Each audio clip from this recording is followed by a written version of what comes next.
የትግራይ ጊዜያዊ አስተዳደርን በማፍረስ ስልጣን በኃይል የያዘው በደብረጽዮን ገብረ ሚካኤል የሚመራው የክልሉ አስተዳደር አስገዳጅ ወታደራዊ መልመላን የሚፈቅድና ማዕከላዊ ኮማንድ ፖስት የሚያቋቁም ረቂቅ አዋጅ አዘጋጀ። ረቂቅ አዋጁ እድሜው የደረሰ ማንኛውም የክልሉ ነዋሪ የክተት ጥሪውን ተቀብሎ በወታደራዊ ግዳጅ እንዲሳተፍ ግዴታ የሚጥል ሲሆን ጥሪውን የማይቀበል ከ10 ሺህ እስከ 50 ሺህ ብር በሚደርስ የገንዘብ መቀጮ እንደሚጣልበት ደንግጓል። የክተት ጥሪውን መሸሽ ለሚፈልጉ ግለሰቦች ሐሰተኛ የሕክምና ማስረጃ የሚሰጡ የጤና ባለሙያዎችም እስከ 50 ሺህ ብር ቅጣት እንደሚጣልባቸው በረቂቁ ላይ ሰፍሯል። ማዕከላዊ ኮማንድ ፖስቱን በበላይነት የሚመራው የክልሉ ፕሬዝዳንት የተዋጊ ኃይሎች የበላይ አዛዥ እንደሚሆን ተጠቅሷል። በጦር ግንባር የተከፈለውን መስዋዕትነትና የህዝቡን ትግል የሚያሳንስ ወይም የሚያጠለሽ ጽሑፍ፣ ንግግር ወይም ምስል ማሰራጨት እስከ 15 ዓመት በሚደርስ ጽኑ እስራት እንደሚያስቀጣም ተደንግጓል። ከኦሮሚያ ክልል ምስራቅና ምዕራብ ሐረርጌ ዞኖች ወደ አዲስ አበባና አዳማ ከተሞች ጫት ጭነው በሌሊት በሚጓዙ የጭነት ተሽከርካሪዎች ላይ የተደራጁ ቡድኖች በሚያደርሱት ጥቃት ከአንድ ወር ወዲህ ቢያንስ የ10 ሰዎች ህይወት ማለፉ ተሰምተዋል። ማንነታቸው በውል ያልታወቁ ናቸው የተባሉት ቡድኖች ይህንኑ ጥቃት የሚፈጽሙት በክልሉ ምስራቅ ሸዋ ዞን በአዳማና መተሃራ ከተሞች መካከል መሆኑን ምንጮች ተናግረዋል። በተለይ ከአንድ ወር ወዲህ ጥቃቱ በተደጋጋሚ እየተፈጸመ መሆኑን የጠቀሱት ምንጮች ቡድኖቹ ሹፌሮችንና ረዳቶቻቸውን አፍነው በመውሰድ ጭምር በሚሊዮኖች የሚቆጠር ማስለቀቂያ ገንዘብ እንደሚጠይቁ ተገልጿል። በዚሁ የደህንነት ስጋት ሳቢያ ሹፌሮች የጫት ምርት ጭነው መጓዝ ባለመቻላቸው ጫት አምራቾች ለከፍተኛ ኪሳራ እየተዳረጉ መሆኑ ተገልጿል።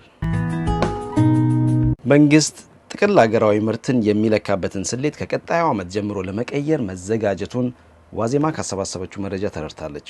አዲሱ ስሌት የአገሪቱን ጥቅል ሀገራዊ ምርት ከ20 እስከ 40 በመቶ ከፍ ሊያደርገውና ኢትዮጵያን መካከለኛ ገቢ ካላቸው ሀገራት ተርታ ሊያስመድባት እንደሚችል ተገምተዋል። በአሁኑ ወቅት የሀገሪቱ ጥቅል ምርት 170 ቢሊዮን ዶላር ገደማ ነው ተብሏል። ላለፉት ዓመታት ለጥቅል ሀገራዊ ምርት የዋጋ ስሌት መነሻው የተደረገው 2008 ሲሆን ቴሌብር፣ ሳፋሪኮም፣ ህዳሴ ግድብና በከፍተኛ ደረጃ በማደግ ላይ ያለው የወርቅ የውጭ ገቢ በስሌቱ ውስጥ አልተካተቱም። ከቀጣዩ ዓመት ጀምሮ ግን እነዚህን አዳዲስ የኢኮኖሚ እንቅስቃሴዎች ከግምት በማስገባት 2017 የስሌቱ መነሻ እንዲሆን መመረጡ ታውቋል። መንግስት የስሌት ዓመቱን መቀየር የፈለገው በዋነኛነት የሀገሪቱን ኢኮኖሚ በቁጥር ደረጃ ግዙፍ መስሎ እንዲታይ ለማድረግ ነው ሲሉ አንድ እውቅ የምጣኔ ሀብት ባለሙያ ተናግረዋል። በደቡብ ኢትዮጵያ ክልል የከተማ ልማትና መሰረተ ልማት ቢሮ ከእንግዲህ በከተሞች የጭቃ ቤቶችን መስራት እንደማይቻል ትዕዛዝ ማሳለፉ ተሰምተዋል። ቢሮ በክልሉ ላሉት የ12ቱ ዞኖች የከተማ ልማትና መሰረተ ልማት መምሪያ የጻፈው ደብዳቤ በክልል ከተሞች ከእንግዲህ የሚሰሩ ቤቶች ብሎኬት፣ ጡብ ወይም ሌሎች ማራኪ የሆኑ ግብዓቶችን በመጠቀም ብቻ እንዲሆን እንደሚያዝም ዋዜማ ተመልክታለች። የደን መመናመን የአየር ንብረት ለውጥ የሚያስከትለውን ድርቅና የጎርፍ አደጋ ለመከላከል በእንጨትና በጭቃ የሚሰሩ ቤቶችንና ሌሎች ግንባታዎችን ማስቀረት እንደሚያስፈልግ ቢሮ ገልጿል። ሸራተን ኢንቨስትመንት ግሩፕ ለሸራተን ሆቴል ማስፋፊያ የሚውል የ80 ሚሊዮን ዶላር የረዥም ጊዜ የብድር ስምምነት ከዓለም አቀፉ የፋይናንስ ኮርፖሬሽን ጋር ተፈራረመ። ኩባንያው በብድሩ ሸራተን ሆቴልን በዘመናዊ መልኩ እንደሚያድስና በሸራተን ደረጃ በሸራተን የንግድ ምልክት የሚጠራ አዲስ ሆቴል እንደሚገነባም አስታውቋል። የሸራተን ሆቴል እድሳት የሆቴሉን ገጽታ በእጅጉ ይለውጠዋል ተብሏል።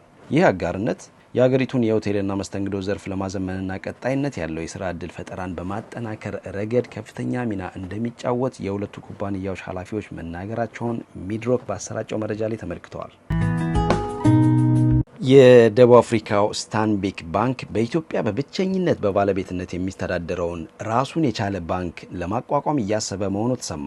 ባንኩ የራሱን የቻለ ባንክ ለማቋቋም ያሰበው የሳፋሪኮም ኢትዮጵያ ኩባንያ የኢንቨስትመንት ወጪ እየቀነሰና ገቢው እየጨመረ መሄዱን እንደ ጥሩ ምሳሌ በመውሰድ እንደሆነ የአገሪቱ የዜና ምንጮች ዘግበዋል። ስታንቢክ ባንክ የግዙፉ የደቡብ አፍሪካ ስታንዳርድ ባንክ አንድ አካል ነው። ብሔራዊ ባንክ ያወጣው ሕግ በሀገር ውስጥ በባንክ የአክሲዮን ድርሻ መግዛት የሚፈልጉ የውጭ ባንኮች ድርሻቸው ከ49 በመቶ እንደማይበልጥ ገደብ ጥሏል።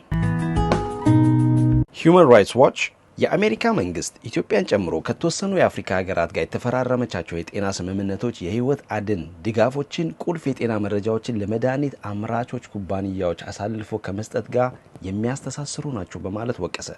ተቋሙ አሜሪካ በቅርቡ ከኢትዮጵያ፣ ኬንያ፣ ሞዛምቢክ፣ ናይጄሪያ፣ ሩዋንዳ፣ ላይቤሪያ፣ ሩዋንዳ እና ኡጋንዳ ጋር የተፈራረመቻቸውን ስምምነቶች መመርመሩን ገልጿል። ተቋሙ መንግስታት የሰብአዊ መብቶችን አደጋ ላይ የሚጥሉ የጤና ስምምነቶች እንዲቀበሉ አሜሪካ እያስገደደች መሆኑን ገልጿል። የጤና ስምምነቶቹ በግለሰቦቹ የጤና መረጃዎች ሚስጥራዊነት ላይ ስጋት ሊደቅኑ የሚችሉ ናቸው ያለው ተቋሙ የአሜሪካ መንግስት ከኢትዮጵያ፣ ኬንያ፣ ሞዛምቢክ፣ ናይጄሪያ እና ኡጋንዳ ጋር የተፈራረመቻቸው ስምምነቶች በድረገጹ ላይ ይፋ ካደረገ በኋላ መልሶ አንስቷቸዋል ብሏል። ከስምምነቶቹ ጋር በተያያዘ ከሀገሪቱ ጋር በማዕድን ዙሪያ እያካሄዳቸው ያሉትን ድርድሮች ይፋ እንድታደርግ ተቋሙ ጠይቋል።